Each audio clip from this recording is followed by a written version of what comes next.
Here's the age-old question of Super Earth. What weapons, armor, and stratagems are the best in Helldivers 2? It's a simple question with a complicated answer that I'll be shedding some light on today. Please hit that like and subscribe for me if you haven't yet, and leave a comment with what you think about today's video. I'm always open to viewer suggestions and would be interested in knowing what you'd like to see covered. Also, check out today's sponsor, Dubby, your tongue's favorite energy drink.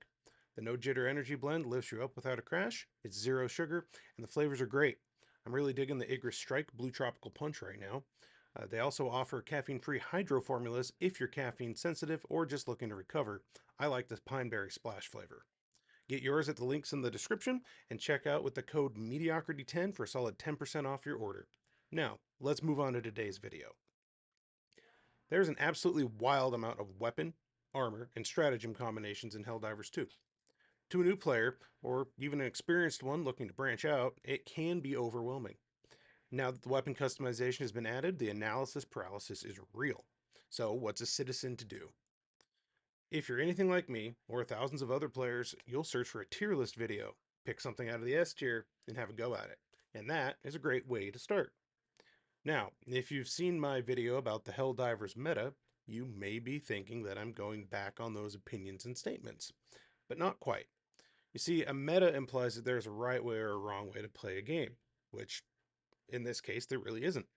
A tier list, on the other hand, offers valid thoughts and opinions based on the creator's experiences. So the insights they offer are useful, but also based on their individual preferences. So let's do an example. Here we have a side-by-side of two players' tier lists for primary weapons against Terminids. For the record, I've made up both of these people, so I'm not making a dig at anyone, and for the sake of simplicity, we'll just look at a couple of weapons. Player A has an S tier rating for the crossbow and the eruptor, Cookout in the B tier, the Blitzer in C, and has the Liberator concussive all the way down in F. Player B, on the other hand, has Cookout and Blitzer as an S tier, the concussive as an A, the crossbow as a C, and the eruptor as an F. So what gives? The biggest difference here is likely the way that two players approach the game. Player A is looking for maximum damage from a distance and favors accuracy and a stealthy approach. Player B, on the other hand, likes to engage close to mid-range, favors pushbacks and stuns so they can kite the hordes, and maybe have a sentry, guard dog, or a teammate doing the heavy lifting. Both are totally viable options and can both be used to great effect. You'll see similar situations with armors. Some people aren't terribly aware of their surroundings and get hurt a lot, so they like the armor with the extra stimps. Others like to explode everything in sight and bring extra grenades. Others like to role play Predator and they bring a set with a peak physique passive just to look like a badass. So, again, these are all valid ways to play. Stratagems are also higher picks for some players than others. I, for example, almost always bring a sentry. Others can't live without the 500 kg. Smoke stripes are undeniably effective to the sneaky player, but only used by a handful of players outside of stealth roles because, frankly, they don't kill stuff. So, again, what is a player to do? First, I'd recommend you watch a bunch of other tier list videos. You can't listen to all of their advice, but you will get a good idea about how each weapon, armor, and stratagem performs. Now, which one of the lists was presented by someone who is at least kind of close to your playstyle? That's the one you might want to consider subscribing to. There are a few I personally subscribe to, but each for a different reason. They've all got good points, even if I don't play the way they do. Now, when the new things come around, you've got a resource you can check in on to give you an idea if that shiny new gun is going to be compatible with the way that you play.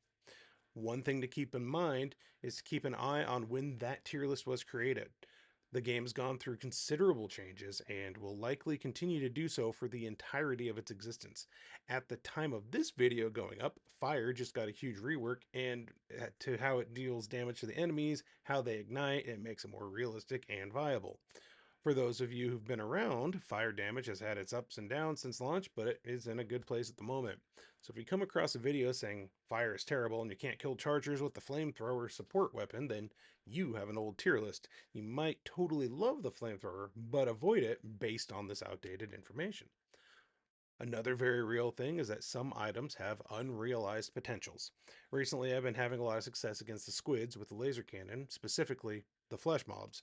One of the folks I follow was absolutely dogging on the laser cannon as ineffective, and I was kind of surprised by that. The next day, they had a new video up where they'd done a complete 180 and discovered what I had. If you have the guard dog rover and the laser cannon, it means you can set things on fire very quickly and keep them on fire, which fire just got buffed, so suddenly that's an amazing pick. Now, I'm not throwing shade on this other person, I'm just pointing out that sometimes you don't consider all the options out there and stumble across something great. After all, there are over 270 million different gear combinations in Helldivers 2, and that's not including new weapon customization options. So play around. You might find a diamond in the rough. I found a reprimand in the bushes, and it's been great. So to wrap it up, I'll say check out tier lists, but don't put them on a pedestal. They are a great resource from some very smart people. But the end goal of watching the lists is to make an educated guess. So experience is always the best teacher, and what works for person A is awful for person B. If something new comes around or you see something that looks fun, give it a shot. You might be pleasantly surprised. And if you're ever in doubt, bring the autocannon. You'll be okay.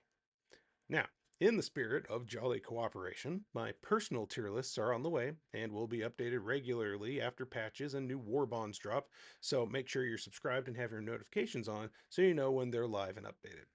Happy hell diving. I'll see you on the front lines.